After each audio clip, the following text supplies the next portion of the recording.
woke up at 4 a.m. with my brain yelling at me, "This is what you need to say about the AI art takeover." And I'm like, "Thanks, brain, but couldn't we do this later? Like during daylight?" "But this is important," my brain insisted, which it is. This was not that many days ago. Already things have escalated quickly, but I still think that this is important to be said, so I'm going to say it. I alluded to my opinion on so called AI in a previous video, but that wasn't the time or place to unpack it. You can check that video out too if you want to. It's about how to use reference in your art, and I think that's super important, whether you're experienced or you're looking to hone your skills. But anyway, there are a number of arguments against the automated plagiarism machine, aka generative AI. There's the creative argument. The computer can't make art, just imagery, and its imagery sucks. There's the economic argument. AI is taking jobs away from human artists who can no longer make a living in their chosen fields, and that sucks. There's the ethical argument. Huge chunks of data used to train the programs were and are scraped and stolen from artists who never gave their consent and never had the chance or the choice to do so, and that sucks. There's the environmental argument, of course. The massive amount of computing power required to make even one mediocre image uses up huge amounts of energy and resources, and that also sucks. So, from a certain point of view, the yay, AI is cool contingent is fighting a rearguard no action. And by the way, if you haven't heard this before, it is absolutely a truism that a person in an argument who says no doth protest too much and knows they're losing. It's like if your friend says to you, "Hey, I'm going to put a whole orange in my mouth." And you say, "Buddy, that is a bad idea." And they say, "No, it'll be great." Yeah, they know it's bad. They're probably going to do it anyway, but they know. Anyway, one argument I haven't seen come up as much, however, is what I guess you could call the humanist argument. And this is what my brain shook me awake to tell me at 4 in the morning. And because I'm having trouble phrasing it in plain language, I'm going to try a metaphor. So let's say there's a mountain, and you have decided to climb to the top. Great! Mountain climbing is awesome. It's a lot of work, and it takes skill and determination and perseverance, but that's okay. Once you get to the top of the mountain, you have a wonderful feeling of accomplishment. You have done a thing. And what's better, you have figured out the best way to get to the top of the mountain. You hire a helicopter to fly you to the top. Well, okay, great. You did indeed get to the top of the mountain. But did you climb it? And no one can argue in honesty or good faith that you did. You are indeed at the top of the mountain, and you can even make some arguments that you worked to get there. Because, after all, you came up with the idea of using the helicopter, and you probably paid the helicopter pilot, and you arranged the schedule, unless you have an assistant for that. Um, but did you actually do any work? Like, really?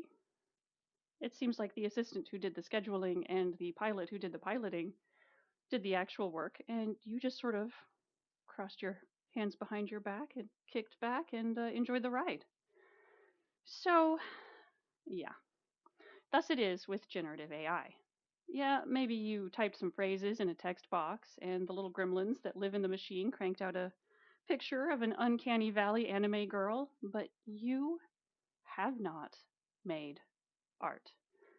Same goes for AI generated novels or music or voice acting or animation, and the list goes on forever because the people advocating these tools have lost their minds. They have lost the point of human endeavor. Books and music and anime girls and Miyazaki movies are wonderful things, and it's wonderful that they exist. And having the product of one's labors is a thing to be proud of. But you can't have a product of your labors if you have no labors. And it's a cliche at this point, sad how rapidly it has become so, but I would rather see a child's badly drawn stick figure than the most apparently polished AI generated image, because at least the child tried. In their excitement to reach the outcome, AI advocates have forgotten the importance of the process. They've forgotten, if they ever knew, let's be real, the human drive to create, to improvise, to mess around, to see what happens. If you get yourself airdropped to the top of the mountain, yeah, you made it. Good job. But did you see the rare plants and flowers and birds on the trails? Did you see the waterfalls or rock formations? Did you pause to catch your breath and look back at how far you'd come?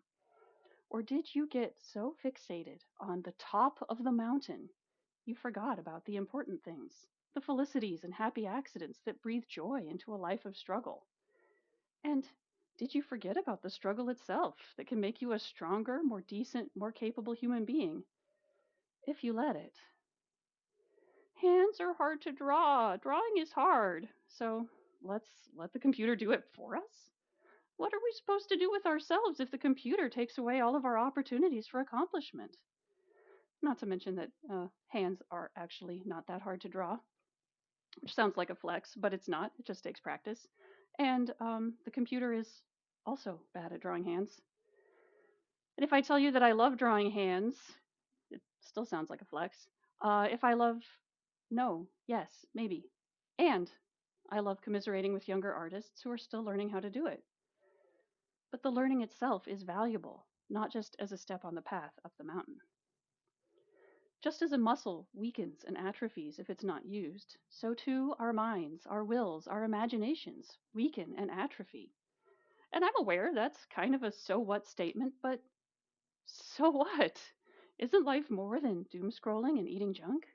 We need a purpose or we die inside, even if we live 100 years. The story of the Lotus Eaters is a cautionary tale.